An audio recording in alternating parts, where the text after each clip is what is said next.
Okay, basic palazzo. That's what we're doing here now. So the first thing you do is to mark out the distance, the crotch distance from the center. This is just an example, but in reality, you should be taking at least 2 inches out as the distance of the crotch from the center. So that's the first thing I'm taking. I'm just going to run a line through.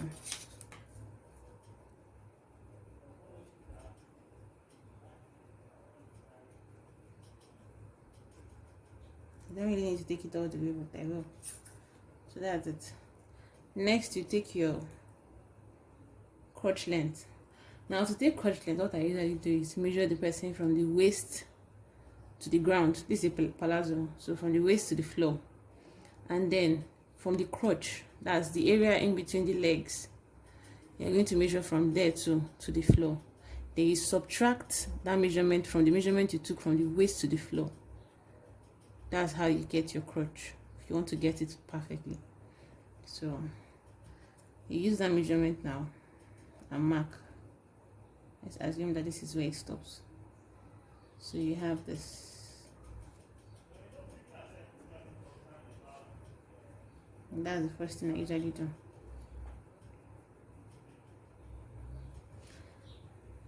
The curve at this point will be very little. It doesn't have to curve like this. For men's trousers, yes, but for women, preferable to make it this deep. So the next thing you're taking is the waist. You take your waist with your sewing allowance. Measure your hip length. Now for the hip length, if for example, the hip length, by the way, is the distance from the waist to the fullest part of the hips. So if for example your hip length is 10, let's just assume you're dealing with someone that the hip length is 10, you won't be using 10. You're going to use 10 minus 1.5. I'll show you why in a bit. So if person's hip length is 10, for example, it means you're going to use 8.5. If I'm correct, yes, 8.5. That's what we're going to use. So at 8.5, that is where you're taking your hip. I'm assuming that this is where 8.5 is. This is just a sample. When you're doing yours, you use your actual measurements that you took. So this is where the hip is. So you take your hip measurements as per usual, divided by 4 plus sewing allowance, and then you mark.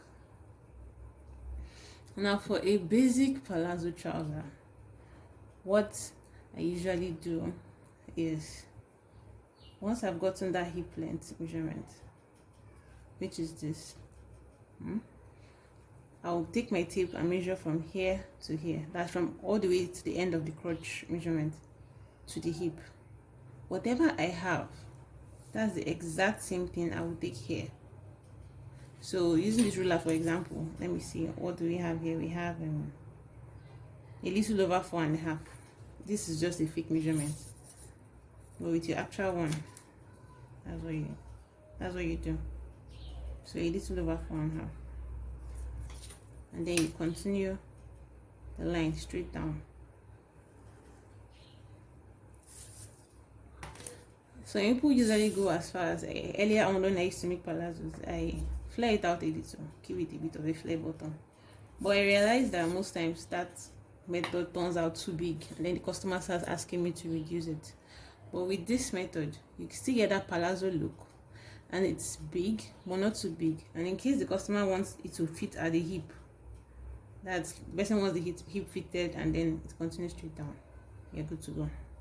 So that's that for that. So if we are cutting out now, this is what we are cutting out, this line and this. One other thing you need to do to avoid having what did they call that thing again, camel toe. To avoid having camel toe in your trousers, you take out 1.5 from this piece. So you measure 1.5, then you slant it back to where the waist is, and that's just it. Once you take out this extra, that's 1.5 out of the front. When you're done sewing your palazzo, you are not going to have that issue of the camel toe. That's that squeeze that happens in the middle of trousers that honestly is not attractive. So this is how you take it out. Now back to why I took 1.5 out of the hip. The idea of this method is that place that squeezes, when you slant this point, you're definitely not going to wear the trouser as a V. You're going to wear it straight. That's like on your waist, it's not going to be a V, it's going to be straight. So when it's straight and it pulls up like that, it takes away that extra that forms the camel toe. At the same time, if here is going up, this place is going down too. So the hip is going to come down by that exact same 1.5. That is why I took the 1.5 out of this place.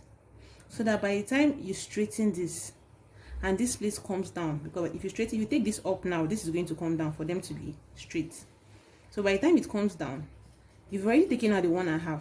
So it will come to the actual hip length of 10, which is what we are working with in this our fake pattern. I'm going to cut this out so I can sample. Okay, I left for a moment. I'm back.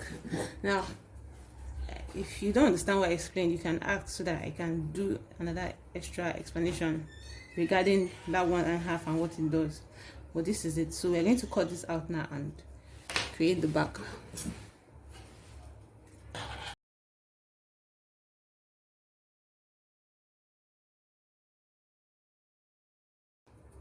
Okay, so this is what your pattern should look like. And with it, we're going to create the back pattern. So for the back pattern, let me do it here.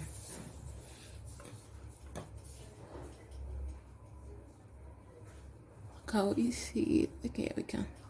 Okay, so for the back pattern now, we are going to extend the crotch because it's going to go under the person's bum. Now to calculate how much extra I am going to add to go under the person's bum. Okay, go under the person's bum. What we're going to do now is use the person's lap measurement. Now, for if it's going to be fitted, because some people usually like their palazzos to fit at the hip and then flare out, like open up to the bottom. So if it's going to be fitted, then what we're going to be doing now is you're going to take the measurement of here from here to here. If you can already get the person's lap, when I say lap, I mean the thickest part, that part that is close to the crotch, like very, very high on the leg, close to the crotch. If you already have it here, then all you need to do is add 2 inches extra to go under the person's bum. That's all you need to do, because this already goes round the person's lap, meaning it's already going around the person's bum. So these 2 inches extra now is for those who are using 1/2 inch sewing allowance. Now that 2 inches now is going to cover a 1/2 inch from this side, the 1/2 inch from the other side, that is from the back, that's 1 inch, the 1/2 inch from here, and the 1/2 inch from the other side. So you're making the allowance for that measurement. That's basically what that 2 inches is for. But if you are going to use a 1 inch sewing allowance, that is, you're sewing 1 inch from here, it means you're taking 1 inch from this front, 1 inch from the back, which we're about to cut, then 1/2 inch from this side, because you shouldn't sew with more than 1/2 inch for this side, 1/2 inch for this front side, 1/2 inch for the one at the back. So altogether you have 1/2, 1, 1, 2, and that's 3 inches altogether. So you should be adding 3 inches here. What this is basically doing is creating your allowance. That is, if you've already gotten the person's thigh from here, like you measured here now from here to here, and you already have the person's thigh. Let's say the person's thigh is 20, and you're already having 10 here. You will do what I just explained. But if, for example, the person's thigh, that's the fullest part of the lap, is that 20 we said, and now you're having less than 10 here, whatever is remaining, you're going to add it plus the allowance I just explained to you. That's what's going to form your extra crotch. So once you get that extra allowance, you're going to measure what you have from here to here.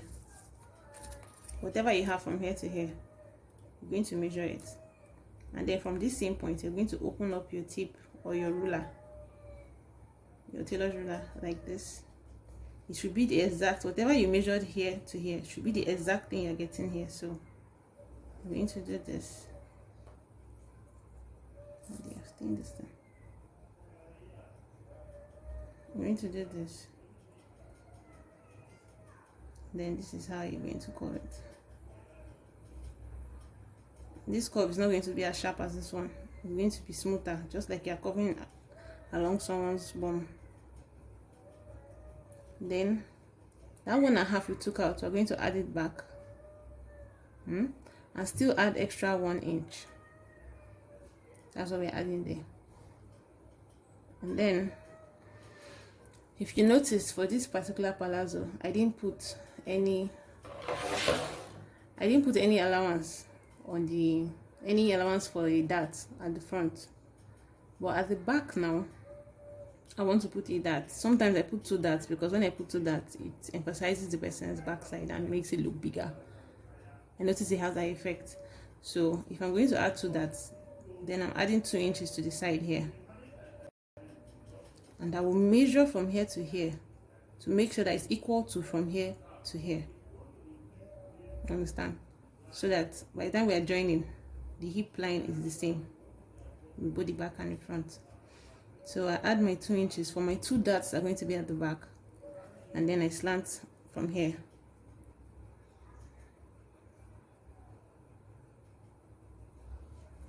So this is what the back is going to look like. You can continue to trace it down.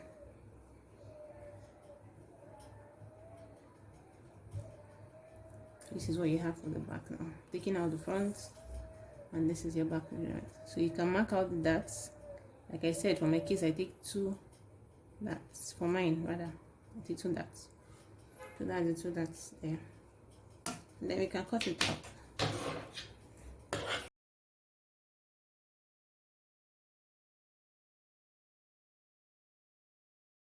Okay, so there you have it. The front. This is the front pattern.